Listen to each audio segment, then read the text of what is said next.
All right, so this is Lab 9, Unit 11, Joints and Synovial Joint Movements. The chapter is just called Joints in the book. This is October, actually 26th. It's about 8:40 in the evening. So I'll give you a little heads up on what we're going to do in joints this week are finishing the skeletal system. Yay!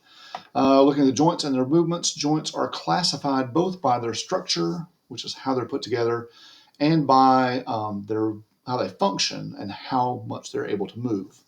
So we're going to look at a knee joint in detail as an example of a complex synovial or diarthrosis joint. We'll also do a chicken wing dissection to look at the joints, and you'll see the bones in the chicken are going to look very similar to the bones in our arms. And let's see, what else? And they also fit together the same way. So you're going to see an olecranon, you'll see it fit over the humerus. And let's see, what else? You're going to need to know the names of classifications of the joints, both structurally and functionally. For instance, what's the difference between a synarthrosis, an amphiarthrosis, and a diarthrosis? What is a syndesmosis or a gomphosis? What is a cartilaginous joint versus a synovial joint versus a fibrous joint? And can you give examples of those? So anyway, you get the idea. It's all in the videos, my lecture videos. It's also in the book, and so you'll be able to pull it all together from that. I posted a lot of videos. There's 8 parts to the PowerPoint, but there's 2 hours of lecture videos, but the other videos that are there, most of them are pretty short. So don't worry too much about that. So you'll zip through a lot of those pretty fast. The PowerPoint lecture is a little bit longer than the material would indicate because I tend to do a as long as we're here segment. So if we've learned the bones, we learned joints. So as long as we're here, let's talk about some other things to do with bones that aren't covered in the book, like fractures. Okay, so I go over those to some extent.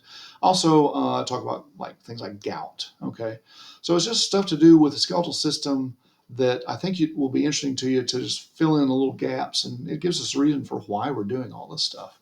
Otherwise, all we're doing is just memorizing names and shapes of things, and it's really not all that interesting. So there's a reason why you're learning all this stuff so that you can apply it to things. So I also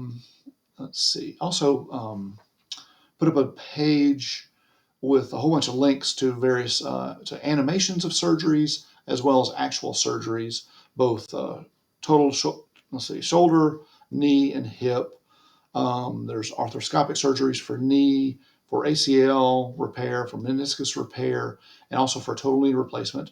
There's a shoulder, there's an arthroscopic video for surgery for the shoulder repair as well as a total shoulder replacement.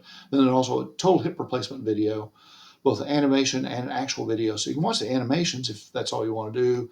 If you want to watch the actual surgeries, you can zip through those. You don't have to watch the whole thing, but you can look through the pieces that you find interesting on those. And the surgery videos, that separate page, I put all those listed on that. Those are just for fun, okay? You can just watch those if you want. If you don't want to watch them, that's fine. I think it adds something to the course, but I think but they're not required. You're not going to be tested on those, but those are simply just for your information, just for fun. But I put those together because I thought it'd be great for you guys to have access to something like that, some decent quality things. Let's see. Anyway, so what you want to do is read the book, Unit 11, Joints, watch the lecture videos and the demonstration videos, do the pre-lab and post-lab exercises in the book, and do the activities on Pearson and study the pictures in the book. And then let's see, quiz 9 or the joints will be due by November 5th. And also don't be too surprised if there's more than 30 questions on the test. I have 35, I think, is what I ended up with on this test. So gives you a couple extra to work on. And as always, if anyone wants to review the stuff in person, I'll Zoom with you, or just email me, text me, or call me. If you want to have a group session, I can do that too. So anyway, have a great week and happy Halloween on Saturday. Bye.